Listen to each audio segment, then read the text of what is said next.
Why are Bible translations different? You have the ESV, the NIV, the NLT, the King James, the NASB. All of them are different in little ways.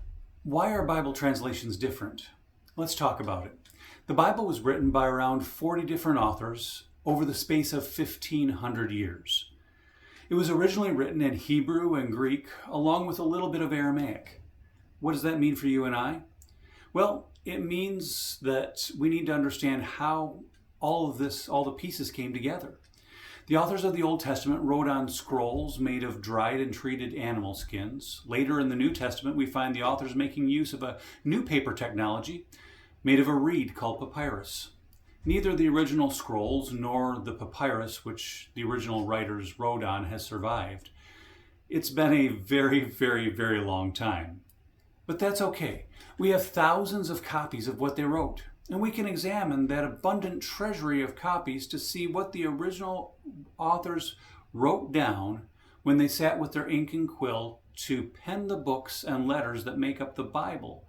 Now, the question is, if we have all those copies and we know what all the original authors wrote, why are there differences between the printed translation editions of the Bible?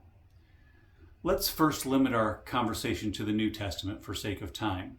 If we start talking about Hebrew, we'll be here all day. As we've already noted, the New Testament writers wrote their books and letters on papyrus. Papyrus wasn't a great paper, and for the most part didn't last much longer than about 100 years in that climate. But we do have handwritten copies and copies of copies and copies of copies of copies. In fact, we have more than 5,800 of these handwritten manuscripts still in existence.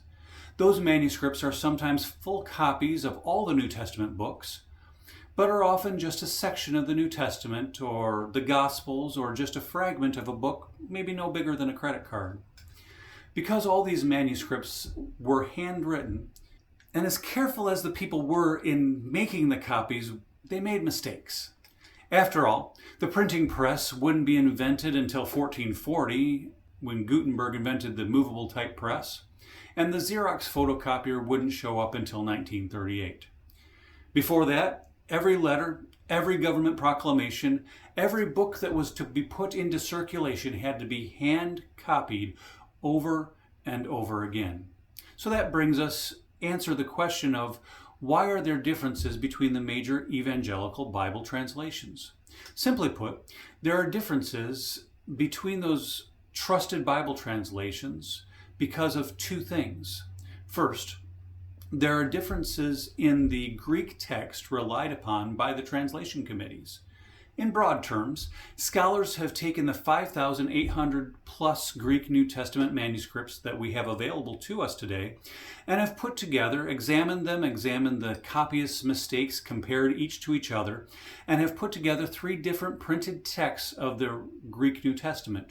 These three different texts are the received text, the majority text, and the critical text. Each of these texts have been generated using different scholarly assumptions and methodologies in their approach to the handwritten Greek manuscripts available to us.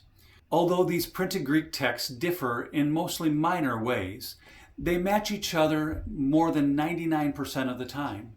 So English translations of the Greek New Testament can differ depending on the Greek text that they use as their base text. Secondly, trusted evangelical English translations of the New Testament differ based on the translation methodology chosen by the translation committee. When translating from one language to another, when moving words from one language to another, the translation committee has to choose whether they are going to try to have a word-for-word translation that may sound odd and stilted to the English reader, or a more fluid translation capturing the intent of the Greek, but using either more or fewer English words to do so. These two translation methodologies are often called formal equivalency and dynamic equivalency. And translations can have a spectrum, or sit on a spectrum rather, between formal equivalency and dynamic equivalency. There is no such thing as a perfect one-to-one, word-for-word translation from one language to another. There just isn't. As a result, translators have to make choices to convey the words and ideas of one language into another language. The choice of where translators are going to position their translation on the formal equivalency to dynamic equivalency spectrum impacts the words used and how different or similar that translation is to other English standard translations. So let's wrap this up. What makes trusted English Bible translations differ from one another? There are a lot of small reasons, but the two big ones are which printed Greek base text is used for the translation, the received text, the majority text, or the critical text, and what translation methodology is used by the translation committee, formal equivalence or dynamic equivalence. Whatever differences one may see from one trusted evangelical Bible translation to another, it is God's holy word. And all of the doctrines that are central to the Christian faith are conveyed within that translation and are there to be trusted and obeyed by us. So now you know why evangelical, trusted translations of the English Bible sometimes differ. God bless you. We'll see you next time.